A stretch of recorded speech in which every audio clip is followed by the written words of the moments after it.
ਇੱਥੇ ਜਿਹੜੇ ਪਾਕਿਸਤਾਨ ਦੇ ਮਦਰਸੇ ਦੇ ਮੁੱਲੇ ਨੇ ਉਹ ਤਾਂ ਚੁੰਗੀ ਜਾਂਦੇ ਲੁੱਲੇ, ਉਹ ਤਾਂ ਭੈਣ ਦੇ ਲੋੜੇ ਦੱਸਦੇ ਹੀ ਨਹੀਂ। ਜੇ ਮੈਂ ਉਹਨਾਂ ਕੋਲ ਜਾਨਾ ਉਹ ਕਹਿੰਦੇ ਸਾਡਾ ਕੰਮ ਤਾਂ ਇੱਥੇ ਪਾਕਿਸਤਾਨੀ ਮੁਸਲਮਾਨ ਕੁੜੀਆਂ ਦੀਆਂ ਫੁੱਦੀਆਂ ਜਦੋਂ ਪਾੜਦੀ ਹੁੰਦੀਆਂ ਇੰਡੀਆ ਵਾਲੇ ਚਲਾਨੇ ਪਾਉਂਦੇ ਹੁੰਦੇ ਯਹੂਦੀ, ਤਾਂ ਅਸੀਂ ਕੱਸੇ ਗਿਣੀ ਦੇ ਆ ਵੀ ਸਾਡੀ ਭੈਣਾਂ ਦੀ ਸਾਡੇ ਕੁੜੀਆਂ ਦੀ ਫੁੱਦੀ ਵਿੱਚ ਕਿੰਨੇ ਕੱਸੇ ਵੱਜ ਰਿਹਾ, ਕਿਉਂਕਿ ਉਸ ਹਿਸਾਬ ਨਾਲ ਅਸੀਂ ਪੇਮੈਂਟ ਲੈਣੀ ਹੁੰਦੀ ਆ। ਮੈਂ ਕਿਹਾ ਫਿਰ ਰੇਮੰਡ ਦਾ ਕੀ ਚੱਕਰ ਪਿਆ? ਉਹ ਕਹਿੰਦੇ ਰੇਮੰਡ ਨੇ ਸਾਡੀਆਂ 2 ਭੈਣਾਂ ਸੀਗੀਆਂ, ਉਹਨਾਂ ਦੀ ਫੁੱਦੀ ਮਾਰੀ ਤੇ ਬਾਅਦ ਚ ਉਹ ਕਹਿੰਦਾ ਮੈਂ ਪੈਸੇ ਨਹੀਂ ਦੇਣੇ, ਲੰਗ ਤੇ ਵੱਜੋ ਮੇਰੇ, ਤੇ ਕਹਿੰਦਾ 2 ਭਰਾ ਫਿਰ ਉਹਨੂੰ ਰੋਕਿਆ ਵੀ ਉਹ ਪੈਸੇ ਦੇ ਯਾਰ। ਰੇਮੰਡ ਕੋਈ ਗੱਲ ਆ ਕਿ ਮੁਸਲਮਾਨ ਕੁੜੀਆਂ ਦੀ ਫੁੱਦੀ ਵਾੜ ਕੇ ਬਾਅਦ ਪੈਸੇ ਨਹੀਂ ਭੇਜ ਦਿੰਦੇ।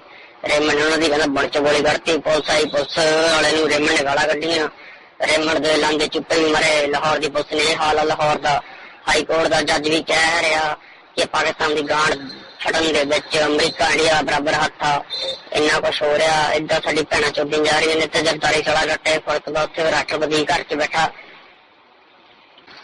ਜਿਹੜਾ ਪਾਕਿਸਤਾਨ ਦਾ ਮਿਨੋਰਟੀ ਮਿਨਿਸਟਰ ਸੀ ਸ਼ਾਹਬਾਜ਼ ਭੱਟੀ, ਉਹਨੂੰ ਰਾਲੇ ਨੇ ਤਰੀਕੇ ਤਾਲਿਬਾਨ ਤੋਂ ਮਰਾਤਾ।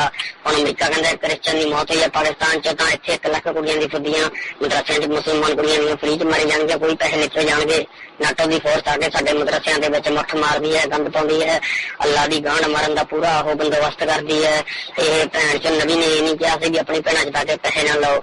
ਨਬੀ ਕਹਿੰਦੇ ਸੀ ਵੀ ਜਿਵੇਂ ਮੱਕੇ ਮਦੀਨੇ ਚ ਸ਼ੈਤਾਨ ਨਬੀ ਦੀ ਬੁੰਡ ਮਾਰਦਾ, ਉਦਾਂ ਤੁਸੀਂ ਇੱਥੇ ਬੁੰਡ ਮਰਾਉਣੀ ਆ।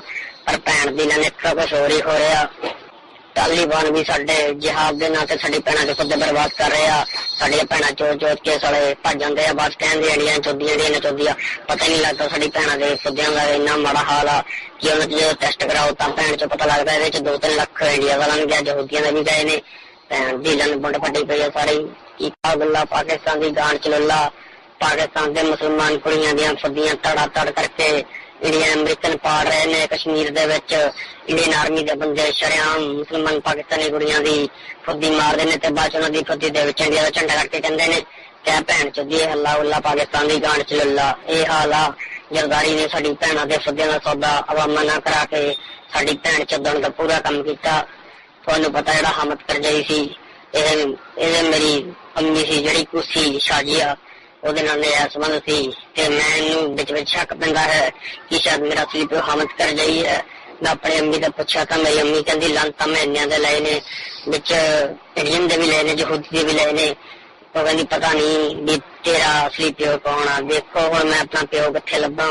ਇੱਥੇ ਜਿਹੜੇ ਪਾਕਿਸਤਾਨ ਦੇ ਮਦਰਸੇ ਦੇ ਮੁੱਲੇ ਨੇ ਉਹ ਤਾਂ